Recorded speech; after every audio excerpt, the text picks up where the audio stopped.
గాంధీ గారు చెప్పండి, ఏదైతే విడుదల రజని వ్యవహారం చూస్తే ఆయన మీద అభియోగాలు చేశారని చెప్పి శ్రీకృష్ణదేవరాయల మీద లేనిపోని మాట్లాడుతుంది, నా మీద కక్ష కట్టాడు, కావాలని చేస్తున్నాడని చెప్పండి. నిజంగా నా పరిస్థితి ఉందంటారా? అందరికీ నమస్కారం అండి. లావు శ్రీకృష్ణదేవరాయలు అనే ఆయన ఒక ఉన్నతమైన కుటుంబంలో నుంచి వచ్చిన మనిషి, ఒక వ్యక్తిత్వం గల మనిషి. ఆయన అడ్డగోలుగా ఎట్టబడితే అట్ట మాట్లాడే మనిషి కాదు. ఆయన కూడా వైసీపీలో ఎంపీ చేశాడు, నరసరావుపేట ఎంపీ చేశాడు. అయినా కానీ ఆయన మరి ఒక పద్ధతి ప్రకారంగానే ఉంటాడు, అంతే తప్ప దోచుకోవటం దాచుకోవటం ఆయనకి వాళ్ళకి చేత కాదు, వాళ్ళ కుటుంబానికే చేత కాదు. రత్తయ్య గారికి అసలు చేత కాదు. రత్తయ్య గారు కూడా మాకు సుపరిచితులే. మరి ఆయన విజ్ఞాన సంస్థలు 1975 నుంచి పెట్టి ఇప్పటివరకు సంస్థలు నడుపుతున్నారు. వాళ్ళు ఎక్కడ అభియోగాలు లేవు వాళ్ళ మీద ఇంతవరకు, తప్పుడు సమాచారాలు. ఎందుకంటే మా పిల్లలు కూడా కొంతమంది చదువుకుంటారు కాబట్టి వాళ్ళు కూడా చెప్తుంటారు అంత పూర్తి విషయాలు. మరి అట్లాంటి వ్యక్తిత్వం కలిగిన కుటుంబం మీద నువ్వు బురదలుతున్నావు అంటే అక్కడ శ్రీకృష్ణదేవరాయలు నిన్న చెబుతున్నారు, విడుదల రజని ఎక్కడ ఏందో చేశాడు అది ఇదని.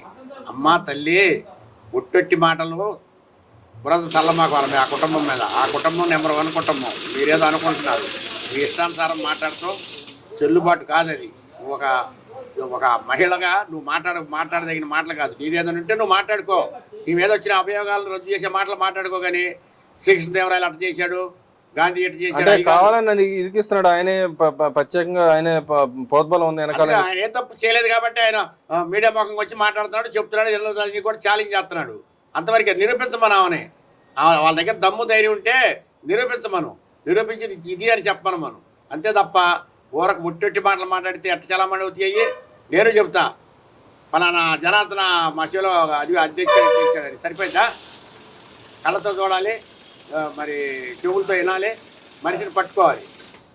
అంటే గత గవర్నమెంట్లో జరిగిన అక్రమాల్లో భాగంగా ఆయన నిన్న ఇంకోటి కూడా ఇప్పుడు పార్లమెంట్ సాక్షిగా కూడా అన్నాడు, ఏదైతే లెక్కర్ స్కామ్ ఉందో వ్యవహారంలో 18,000 కోట్లు అవకతవకలు జరిగినాయని చెప్పి దాని మీద ఈడీ విచారణ జరగాలని అడిగాడు కదా. అవును, తప్పే ఉంది. 18,000 కోట్లే జరిగి ఇంకా పెచ్చే జరిగినాయి. ఇంకా ఆయన దృష్టికి వచ్చిన 18,000 కోట్లే. అబ్బో చాలా వేల లెక్కర్ స్కామ్ అయితే చాలా వేల కోట్లు జరిగినాయి. అవి మొత్తం కాజేసింది ఎవరు?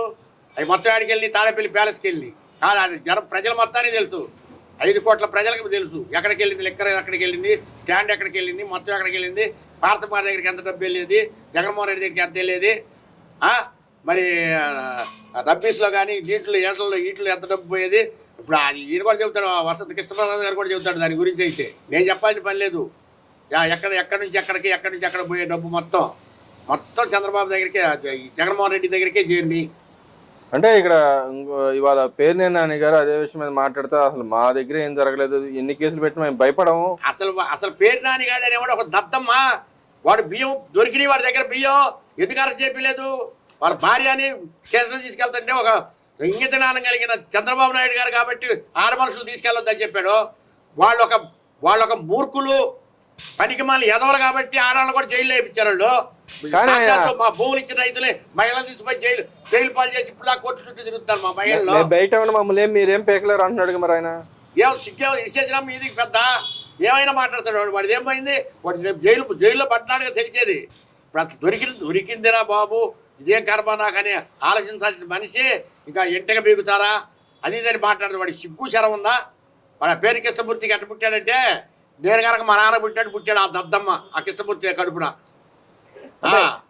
అంటే ఇక్కడ ఆయన అంటున్నాడు అనమాట, పేర్నేని నాని గారు అంటున్నాడు, ఫ్లెమింగో పక్షి అటు ఇటు తిరుగుతూ ఉంటాడు రావు శ్రీకృష్ణ, మా పార్టీలో ఉండి మా పార్టీలో వ్యవహారాలు వెనకున్నంత ఈయనే ఇప్పుడు మా మీద కేసులు పెట్టేంత దమ్ము ధైర్యం ఆడి నుంచి వచ్చింది, అంత చంద్రబాబు నాయుడు చెప్పిస్తున్నాడు వెనకాల ఉండి అని చెప్తున్నాడు. చంద్రబాబు గారు చెప్పి వీళ్ళు ఒకళ్ళు బయట ఉండరు.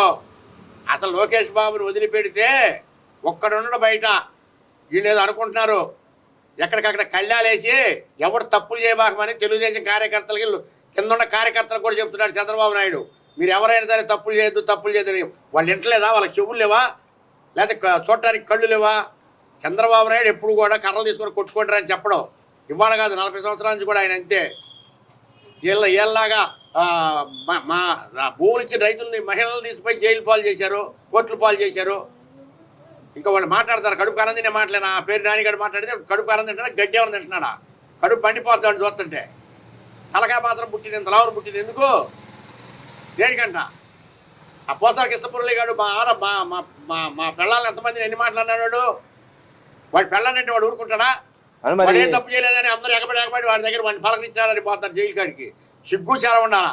అసలు నిజాయితీ గల రాజకీయ నాయకుడు అయితే ఇట్లాంటి అభియోగాల మీద జైల్లో పడితే అసలు మళ్ళీ వచ్చి ప్రజల ముఖం చూడటానికి చలామణి అవుతారా? ఏదైనా తాగి సావంటారా బాబు, ఎందుకు బతికే బతుకు, ఎయ్యేళ్ళున్నా ఏరు తప్పదు, 100 ఏళ్ళున్నా సాగు తప్పదని మీరంతా సిగ్గు చెర లేకుండా బతుకుతున్నారా? మరి అంబట వచ్చి సపోర్ట్ చేస్తున్నాడు. ఇంకా అంబటగాడు వాడిదే ఉంది, వాడి పొంద వాడి ఇంటి మీద వాడి పెళ్ళాన్ని తాలినాడు వాడు. ఇక్కడ పిచ్చి ప్రజలు ఉన్నారు కాబట్టి వాళ్ళు ఓట్లేసి గెలిపించారని వాడి ఇష్టానుసారం ప్రెస్ మీట్లు పెట్టి మాట్లాడుతున్నాడు. వాడి పిల్లలు చూడు రేపు ఏం జరిగిందో. వాడికి 3 ఆడపిల్లలు ఉన్నారు కదా, ఏం జరిగిందో ఆ పిల్లలు ఎదురు తిరిగి మననే ఎదురు తిరిగారు. బయటకు చెప్పుకోవట్లే వాడు అనుకుంటున్నాడు. వాడు అల్లుండి ఏం చెప్తారు అంటే ఆయన అంటున్నాడు అక్రమైన కేసులు ఎంత మాత్రం నిలబడవు, ఏం జరగదని చెప్పి అంటున్నాడు. వాడు వ్యక్తి అని అక్రమ కేసులు కదా. అరే అప్పటరాంబాబు గారు నీకు 100 సార్లు చెబుతున్నారు. నేను తెలుసు నీకు, నువ్వు నాకు తెలుసు. నీ దగ్గర దమ్ము ధైర్యం ఉంటే రాజధాని కాడికి వచ్చి అసెంబ్లీలో ప్రెస్ మీటింగ్ పెట్టు పెడతానని చెప్పి ప్రజల్లో ఉండి ప్రజలతో మమేకమై మాట్లాడరా బాబు. ఎందుకంటే పనికిమాలిన మాటలు మాట్లాడతావు, సాటు నుండి. నీకు అసలు ఏం తెలుసు అని మాట్లాడతావు. డ్యాన్స్ చేయడం అనుకున్నా ఏంది, లేకపోతే ఇదేమన్నా సినిమాలు అనుకున్నావా? ప్రజా పరిపాలన, నువ్వు ప్రజాప్రతినిధిగా ప్రజలకి జవాబుదారీగా ఉండాలా. పనికిమాల దద్దమల్లారు ఎందుకు అనవసరమైన మాటలు మాట్లాడతాం మీరు. వాడట్టా ఈడెట్టా అని మీరేందో మీ బతికేందో మీరు చూసుకోండి. ఇంకో నిన్న జగన్మోహన్ రెడ్డి గారు అకాల వర్షాలు రైతులను పరామర్శించాడు.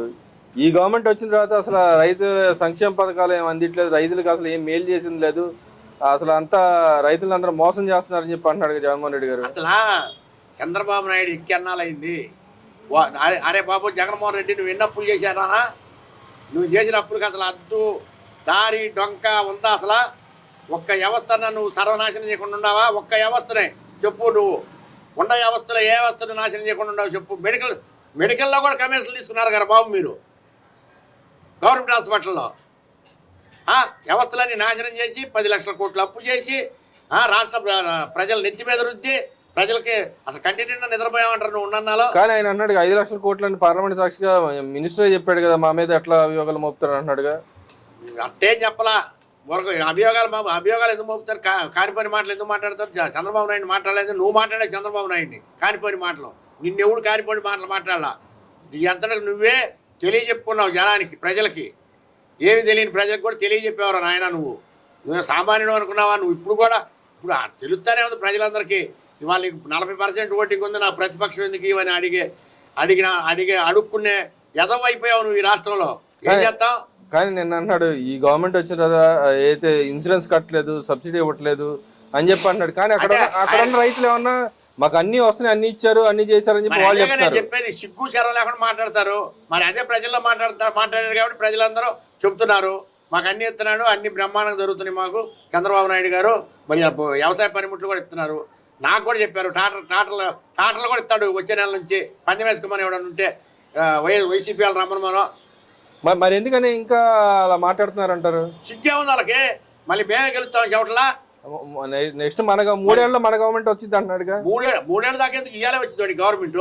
మరి వచ్చేవాడైతే ప్రతిపక్ష హోదా లేదనే కోర్టుకు వెళ్ళింది. అదే రాష్ట్రపతి పరిపాలన తెప్పిస్తారండి. రాష్ట్రపతి ఆయన ఏం చెబితే అదే, జగన్మోహన్ రెడ్డి ఏం చెబితే అదే. నేను చెప్పారా ఇందాక ఇది చేసినా మీది పెద్దని. వాడు ఏముంది, సిగ్గే ఉంది, చెరవే ఉంది. మనం మాట్లాడే భాష ఏందా? మనం ఎందుకు మాట్లాడతాం? సబ్జెక్ట్ లేని మాటలు మాట్లాడుతున్నాడు. సబ్జెక్ట్ లేని మాటలు మాట్లాడుతున్నాడు అండి. లేదా ఆ సత్య రామకృష్ణారెడ్డి ఇచ్చిన స్క్రిప్ట్ చూసి చదువుతాడు. అంతేగా ఆయన తెలుసు, ఆయనకి రాజకీయం ఏం తెలుసు? తెలిస్తేగా మనం చెప్పుకోవాల్సినంత అవసరం. అసలు జగన్మోహన్ రెడ్డి గురించి మాట్లాడతాం పెద్ద వేస్ట్. కానీ ఆయన అంటున్నాడుగా వాళ్ళ ఎంపీ అవినాష్ రెడ్డి నేను ఎంతో కొంత సాయం చేస్తాం, ఆలోచించుకొని చెప్తాము, ఈ గవర్నమెంట్ ఇచ్చేది లేదు పెట్టేది లేదు, నేనే ఇస్తాను వచ్చి 3 ఏళ్ళు అని చెప్పి అంటున్నాడుగా. అబ్బా అవినాష్ రెడ్డి అన్ను ఈయన సాయం చేయండి. అరే బాబు వరదలు వచ్చే ₹1 కోటి ప్రకటించారు. ఎవరికన్నా ఒక మధ్య ప్యాకెట్ ఇచ్చారా నాయన మీరు? ఎందుకు అబద్ధాలు మాట్లాడుకుంటారు అవినాష్ రెడ్డి? మీ అభియోగాలు మీరు చూసుకోండి రా బాబు. మీరు ఒకళ్ళని ఏం విమర్శించవద్దు. పరిపాలన చక్కగా జరుగుతుంది రాష్ట్రంలో. ఎక్కడా అల్లకల్లోలమైన పరిస్థితులు లేవు. ఇంకా మీరే సృష్టిస్తున్నారు. మీరు తెలుగుదేశం పార్టీ వాళ్ళు ఇళ్ల మీద పోయి కొడుతున్నారు. వాళ్ళు అధికారంలో ఉంటేనే మీరు ఇళ్ల మీద పోయి కొడుతున్నారంటే మీరు అధికారంలో ఉన్న ఎన్నెన్ని మోసాలు, ఎన్నెన్ని దగాలు చేశారో, ఎన్నెన్ని లూటీలు చేశారో మీకు అన్నీ తెలుసు. అదే మీరు అనాలని అంటున్నారు అంతే తప్ప మీకు మొత్తం కంప్లీట్ తెలుసు. చంద్రబాబు నాయుడు అట్లాంటి లూటీలు చేయనీయడు, కర్ర తీసుకొని బయటికి రాడు, ఎవరిని ఏమండో, ఆయన పరిపాలన ఏందో రాష్ట్రం బాగుపడాలని ప్రజలు బాగుండాలని కోరుకుంటాడు తప్ప నీలాగా రేపు పొద్దున్న లేచి కానీ ఎవడు తప్పుదామా, ఎవడు పొడుద్దామా, ఎవడిని ఏం చేద్దామా, ఎవడు లోపలేద్దామా, ఎవడు జైలు వేద్దామా అని ఆయన అనుకోడు. ఆయన అటువంటి మనిషి కాదు. మీరు ఎన్ని అనుకున్నా కానీ ఒక ఎంగవ కట్టిన గుడ్డ అది. మీరు చేపల గుడ్డ, మీరు ఎండు చేపల గుడ్డ, గుర్తుపెట్టుకోండి. మీరు అదేవిధంగా అమరావతిలో పనులు జరుగుతాయని అనుకుంటున్నారు రేపు ఉగాది నుంచి. బ్రహ్మాండ జరుగుతుందని అమరావతి నిలబడి, అమరావతి రాజధాని, అద్భుతమైన రాజధాని కడతాడు చంద్రబాబు నాయుడు. దాంట్లో ఏమైనా అనుమానమైంది? ఆంధ్ర రాష్ట్ర ప్రజలందరూ నమ్మే కదా 124 సీట్లు కోట ప్రభుత్వానికి ఇచ్చింది. కానీ సెల్ఫ్ సస్టైనబిలిటీ రాజధాని అని చెప్పన్నారు. కానీ 64,000 కోట్లు ఎందుకు తెస్తున్నారని చెప్తున్నాడుగా. 64 కోట్లు బొగ్గలు తెచ్చుకోరేమండి. ఇప్పుడు నాకు 10 ఎకరాల పొలం ఉంది, నేను పైరు వేయాలి. ఏదో ఏ శివాజీ దగ్గర పోయో ఏ జనాల దగ్గర పోయి అప్పులు తెచ్చుకుంటాము. తర్వాత మా పైరు వచ్చిన తర్వాత అప్పులు తీరుస్తాము. ఇప్పుడు కూడా అదే పరిస్థితి. రేపు రేట్ వచ్చిన తర్వాత ఒక 1000 ఎకరం అమ్ముతారు, వాళ్ళ అప్పులు వాళ్ళకి కట్టేస్తారు. కానీ మేము అందుకే కట్టలేదు. ఈ గవర్నమెంట్ అప్పులు చేసి కట్టాల్సిన అవసరం ఉంది అంటున్నాడు. ఆయన అప్పులు చేసి కట్టకేం చేయాలి? ఇప్పుడు 10 లక్షల కోట్ల అప్పులు ఆయనే చేసిపోయాడుగా. నేను 5 లక్షల కోట్లని ఆయన బొకాయిస్తున్నాడు కదా. అన్ని అబద్ధాలే కదండి. వాళ్ళ పుట్టికే అబద్ధం, వైఎస్ఆర్ సిపి అబద్ధం. మా రాజశేఖర రెడ్డి గారి పేరు కలపకపోతే అసలు గెలిచేవాడు ఈ దద్దమ్మవాళ్ళు ఎక్కడైనా సరే. 151 సీటు కాదు, ఇప్పుడు వచ్చినట్టే వచ్చాయి. మరి సంవత్సర కాలం అయిపోయింది చంద్రబాబు నాయుడు గారు వచ్చి. కడతారని అనుకుంటున్నారు అసలు రాజధాని? కడతంటే దాని నుంచి కడతాడు అనుకోవటం. అసలు ఏం మాటలు ఇది? దొంగలో చేయగలుగుతాడు అనే సామెతగా ఉంది. కానీ ఇది దొంగ కాబట్టి పక్కనవాడు కూడా దొంగ అనుకుంటున్నాడు. ఆయన అన్ని చేసి దొంగ. పోలవరం నాశనం చేశాడు, రాజధాని నాశనం చేశాడు. మోసం చేయడానికి రైతులు మోసం చేస్తున్నాడు మళ్ళీ ఏం చెప్పంటున్నారు. రైతులు ఎవరు మోసపోరు. చంద్రబాబు నాయుడు అంతకంటే మోసం చేయడు. పెట్టలేకపోవచ్చు కానీ నోటికాడ కూడు మాత్రం వీడికి మళ్ళీ తీయడం. ఏమంటే వాడున్న 5 సంవత్సరాలు కంటి నిండా నిద్రపోయావా, కడుపు నిండా అన్నం తిన్నావా, ఎన్ని రాత్రులు ఇది చేసామో, ఎన్నిసార్లు జైల్లో పడ్డామో మాకు తెలుసు, భగవంతుడు తెలుసు, ఆ జగన్మోహన్ రెడ్డి గారికి తెలుసు. రేపు ఉగాది రోజు P4 కార్యక్రమం ఒకటి పెట్టబోతున్నారు చంద్రబాబు నాయుడు గారు. దాంట్లో భాగంగా ఎవరైతే డబ్బులు ఉన్న వాళ్ళని, పేదలకు ఆదుకొని వాళ్ళని ఓ పక్క డెవలప్మెంట్ కావడానికి, వాళ్ళని ఆర్థికంగా డెవలప్మెంట్ కావడానికి కృషి చేయడానికి ప్రయత్నం చేయబోతుంది. దాన్ని ఎలా చూస్తారు? మంచిదే, కృషి చేస్తే మంచిదే కదండి. మరి అది చేయాలంటే ఇప్పుడు డబ్బులు లేవుగా. డబ్బులు వచ్చినా ఉన్నవాళ్ళ దగ్గర, ఉన్నవాళ్ళు ఎవరైతే డబ్బులు సంపాదించిన వాళ్ళని పెట్టుబడి పెట్టమంటున్నాడు. పెడతారేమో మరి. అయ్యింది అంత దాకా నాకు తెలియదండి. మరి ఉన్నవాళ్ళు పెట్టుబడి పెడతారంటే ఇక్కడ ఉండాలి. అసలు రాష్ట్రం అధోగతి పాలై ఉంటే ఏ రైతు కూడా సస్యశ్యామలంగా ఉన్నాడు. మళ్ళీ ఇప్పుడు రేపు వచ్చే సంవత్సరం పంటల గింటలు వస్తే అప్పుడు రైతులు బాగుంటారు. అయితే రేట్లు కలిసి వస్తే మనం చెబుతున్నాడు, మిరపకాయలు నేనున్నంగా అని అంటున్నాడు. మిరపకాయలు ఆయన ఉన్నంగా ఎంత? 7,000 ఇవాళ ఎంత మిరపకాయలు? 11,000. మరి వాళ్ళ ఎంపీలు అందరూ పోరాడితేనే వస్తుందంట రేటు. ఎవరు? వాళ్ళ ఎంపీలు మాట్లాడుతున్నారు. చంద్రబాబు గారు పోయి మాట్లాడి ఆ రేటు తీసుకొచ్చారు. అంతవరకే. ఇది నేను ఒక కాంగ్రెస్ వాదిగా చెబుతున్నా. నేను ఎవరి మీద ద్వేషంతో చెప్పట్లా. చంద్రబాబు నాయుడు ఒక విజ్ఞత గల మనిషి, ఒక మితభాషి. తెలుసుకోమను, దద్దమ్మల్ని ఇయ్యాలకైనా తెలుసుకోమను. ఆయనకి ఓటమి అనేది లేదు. ఆయన ఎప్పుడు గెలిపే. కావాలని వీళ్ళు ఇంకా చంద్రబాబు నాయుడిని ఇంకా పైకి తాటి చెట్టు ఎత్తారు వీళ్ళు. మరి పవన్ కళ్యాణ్ తమిళనాడుకి వెళ్ళి పార్టీ పెట్టబోతున్నాడు. దాన్ని ఎలా చూస్తారు? పవన్ కళ్యాణ్ అంటానికి ఎవరు సరిపారండి? ఆంధ్ర రాష్ట్రం కదా, భారతదేశంలో సరిపారు. ఎందుకంటే ఆయన స్వశక్తిగా ఆయన ఒంటి చేత్తో పెట్టుకున్న మనిషి. ఆయన డబ్బులే కౌలు రైతులు చనిపోయిన వాళ్ళకి ₹1,00,000 కాడికి ఆయన సొంతంగా ఇచ్చాడు. వీళ్ళు ఏమి ఏడ్చారు చెప్పాలి మనండి. రూపాయి ఇచ్చారా? మరి పక్క రాష్ట్రంలో కూడా పెట్టాలని కోరుకుంటున్నాడు. ఆయన పెడతాడేమో, అవన్నీ మనకు తెలియదు కదా. వాళ్ళు ఆయన సొంత విషయాలు మనం మాట్లాడకూడదు. అంటే పార్టీ పెడితే మంచిదని అంటారు. పక్క రాష్ట్రంలో కూడా పెట్టుకోమనండి. ఆయన దగ్గర ఓపిక. అది మనం ఏం చెబుతాం? మనం ఆయన చెప్పేంత స్తోమత కలిగిన వాళ్ళకి కాదుగా. మనం మాకు జరిగిన అన్యాయం గురించి చెబుతాం. కానీ ఆయన ఏదో పెడతాడు. ఆయన వద్దంటానికి మనం ఎవరు, పెట్టమంటానికి మనం ఎవరు? పెట్టుకుంటాడు, మానుకుంటే మానుకుంటాడు. అంతే తప్ప మనం ఒకళ్ళు చెప్పేంత ఇది మాత్రం కాదండి. జై అమరావతి, జై అమరావతి.